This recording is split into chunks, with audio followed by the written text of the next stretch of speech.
ഓം നമോ നാരായണായ. എല്ലാ സജ്ജനങ്ങൾക്കും എൻ്റെ വിനീത നമസ്കാരം. ഭഗവാൻ ഗുരുവായൂരപ്പൻ്റെ അനുഗ്രഹം എല്ലായ്പ്പോഴും ഉണ്ടാകട്ടെ എന്ന് ആത്മാർത്ഥമായി പ്രാർത്ഥിക്കുന്നു. നമ്മൾ 11ാം ദശകത്തിലെ 4ാമത്തെ ശ്ലോകമാണ് പറഞ്ഞത്.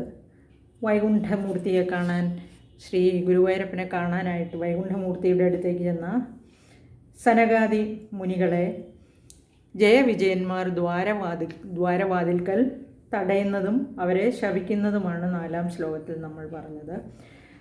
ആ സനകാദികളുടെ ശാപം കേട്ടപ്പോൾ അവർ പറഞ്ഞു, ഞങ്ങൾക്ക് ഭഗവത് സ്മരണയുണ്ടാകണേ എന്ന് പ്രാർത്ഥിച്ചു. അവരോട് ചോദിക്കുന്നുണ്ട്, നിങ്ങൾക്ക്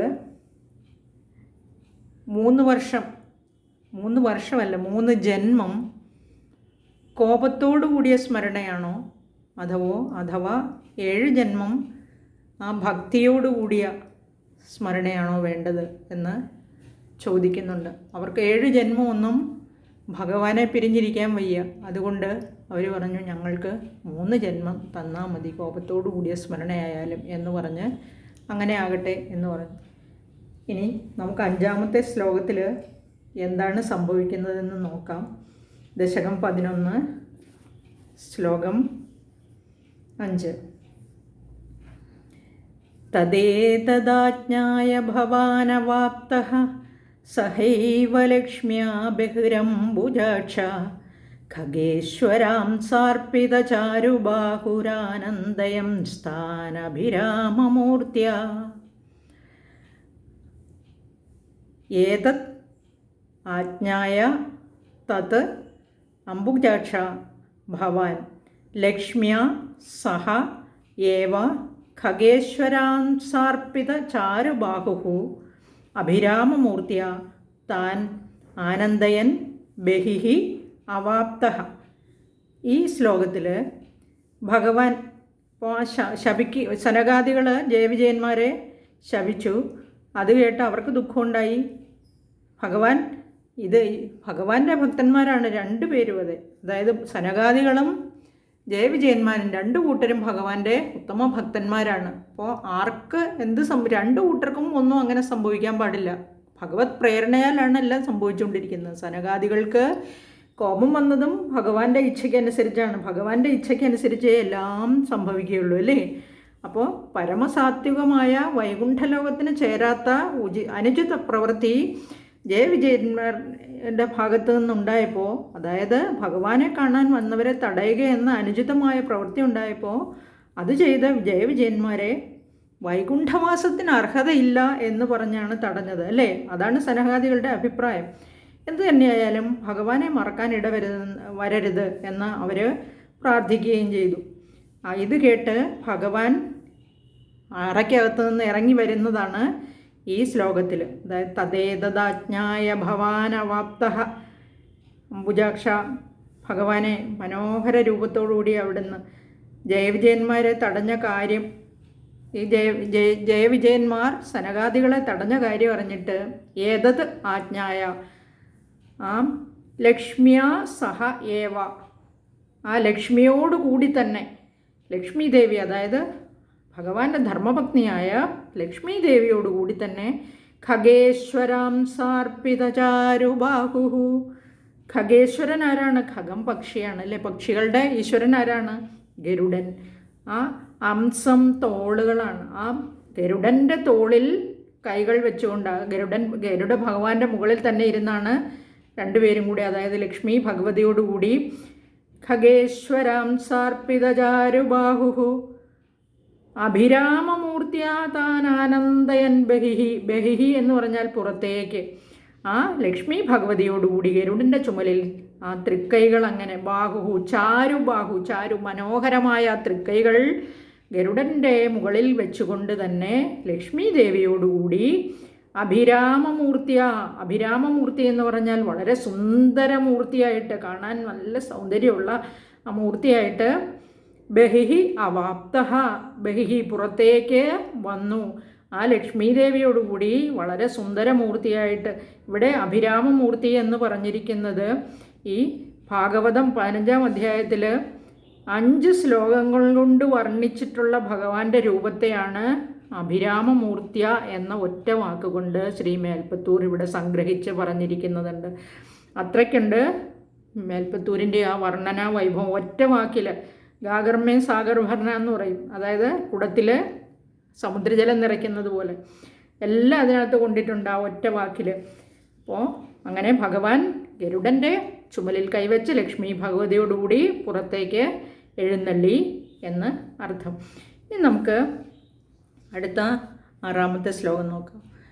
പ്രസാദ്യഗീർഭിഃ സ്തുവതോ മുനീന്ദ്രാനന്യനാഥാവധപാർഷദൗ തൗ സംരംഭയോഗേന ഭവൈസ്ത്രിഭിർമാമുപേതമിത്യാത്തപകൃതം ന്യഗാദി.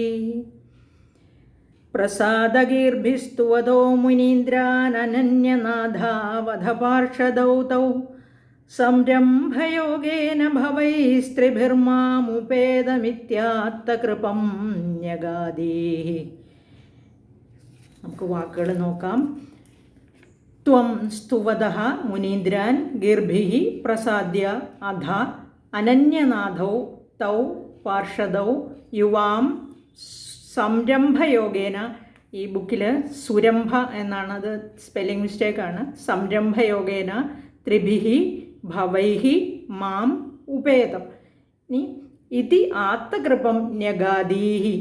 ഇനി ഇവിടെ സ്തുവതഃ മുനീന്ദ്രൻ, ആ മുനീന്ദ്രന്മാരിങ്ങനെ സ്തുതിച്ചുകൊണ്ടിരിക്കുകയാണ്. സനകാദി മുനികൾ ഭഗവാനെ സ്തുതിച്ചുകൊണ്ടിരിക്കുകയാണ്.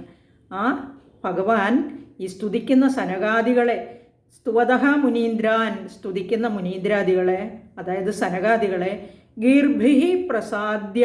അപ്പോൾ അവർ വളരെ കോപിഷ്ഠരായിട്ടിരിക്കുകയില്ലേ, അതുകൊണ്ടല്ലേ ജയവിജയന്മാരെ ശപിച്ചത്. അപ്പോൾ അങ്ങനെ കോപിഷ്ഠരായിട്ടിരിക്കുന്ന ആ സ്തുതിച്ചുകൊണ്ടിരിക്കുന്ന സനകാദികളെ ഗീർഭിഃ പ്രസാദ്യ എന്ന് പറഞ്ഞാൽ നല്ല വാക്കുകൾ, നല്ല മധുര വാക്കുകളൊക്കെ പറഞ്ഞ് സന്തോഷിപ്പിച്ചു. പ്രസാദ്യ എന്ന് പറഞ്ഞാൽ അവരെ സന്തോഷിപ്പിച്ചു. അധ അനന്തരം പിന്നീട് അനന്യനാഥൗ തൗ പാർഷദൗ, തൻ്റെ പാർഷദന്മാരായിട്ടുള്ള 2 ഉത്തമ ഭക്തന്മാരുണ്ട് അവിടെ, പാവങ്ങളല്ലേ.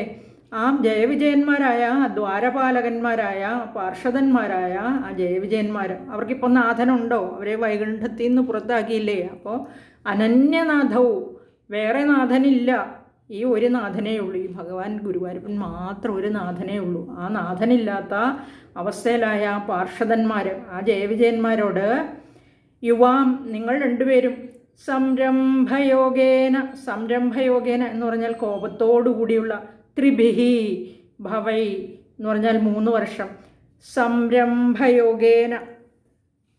അപ്പോൾ ഞാൻ ആദ്യം പറഞ്ഞിരുന്നു ഭവൈ സ്മരണം വഴി 3 ജന്മം കൊണ്ട് എന്നെ പ്രാപിക്കുക എന്ന് പറഞ്ഞു അല്ലേ. ത്രിഭിഃ ഭവൈഃ ത്രിഭിഃ, സ്മരണം വഴി 3 ജന്മം കൊണ്ട് എന്നെ പ്രാപിക്കുക എന്ന് പറഞ്ഞു. ഭഗവാൻ അവർക്ക് 2 ഓപ്ഷൻസാണ് കൊടുത്തിരുന്നത്. ഒന്ന്, ഡിവോട്ടീസായിട്ട് ഭഗവാനെ സ്മരിച്ച് 7 ജന്മം എടുക്കുക, അല്ലെങ്കിൽ കോപത്തോടുകൂടിയ ശത്രുക്കളായിട്ട് കോപത്തോടുകൂടിയ സ്മരണയോടുകൂടി 3 ജന്മം എടുക്കുക. പക്ഷേ ആ ജയവിജയന്മാർക്ക് 7 ജന്മമൊന്നും ഭഗവാനിൽ നിന്ന് അകന്ന് കഴിയാൻ അത് അചിന്ത്യമാണ്, അവരെ കൊണ്ട് ചിന്തിക്കാൻ പോലും കഴിയില്ല. അതുകൊണ്ട് അവർ പറഞ്ഞു ഭഗവാനെ ഞങ്ങൾക്ക് 3 ജന്മം. അപ്പോൾ ആ സനകാദികൾ ശപിച്ചതുപോലെ അവർ 3 ജന്മം കോപത്തോടു കൂടിയുള്ള സ്മരണയോടുകൂടി അസുരന്മാരായിട്ട് ജന്മം എടുത്തോളാം എന്നുള്ള ആ ഓപ്ഷൻ അവർ സ്വീകരിക്കുകയാണ്. അതുകൊണ്ട് ത്രിഭിഃ എന്ന് പറഞ്ഞ് ഭവൈഃ ത്രിഭിഃ, 3 ജന്മം എടുക്കുക, സ്മരണം വഴിക്ക് 3 ജന്മങ്ങളെ കൊണ്ട് മാം ഉപേതം, എന്നെ പ്രാപിക്കുക. ഇതി ആത്തകൃപം ന്യഗാദീഃ, ഇങ്ങനെ വളരെ കൃപയോടുകൂടി. അവരും ഭഗവാന്റെ ഭക്തന്മാർ തന്നെയല്ലേ, ഉപേക്ഷിക്കാൻ പാടുണ്ടോ? അപ്പോൾ ഭഗവാന് ഈ ശാപം തിരിച്ചെടുക്കാൻ പറ്റില്ലാത്തത് കൊണ്ടാണ് ഇങ്ങനെ 2 ഓപ്ഷൻസ് കൊടുക്കുന്നത്. അപ്പോൾ ഇത് ആത്തകൃപം എന്ന് പറഞ്ഞാൽ വളരെ വർദ്ധിച്ച കാരുണ്യത്തോടുകൂടി ന്യഗാദി അരുളി ചെയ്തു ഭഗവാൻ. അപ്പോൾ ഇവിടെ പറഞ്ഞിരിക്കുന്നത് ദോഷചിന്തയ്ക്ക് ശക്തി കൂടുമെന്നാണ് ഇവിടെ പറഞ്ഞിരിക്കുന്നത്. 3 ജന്മം എടുത്ത് ദോഷചിന്ത, അതായത് ദ്വേഷചിന്തയ്ക്ക് കോപത്തോടു കൂടിയ സ്മരണ എന്ന് പറയുമ്പോൾ അതിനൊരു വൈരാഗ്യ ബുദ്ധിയുണ്ട്. അതുകൊണ്ടാണ് അവർക്ക് കേവലം 3 ജന്മം കൊണ്ട് ശാപമോക്ഷം കിട്ടിയത്.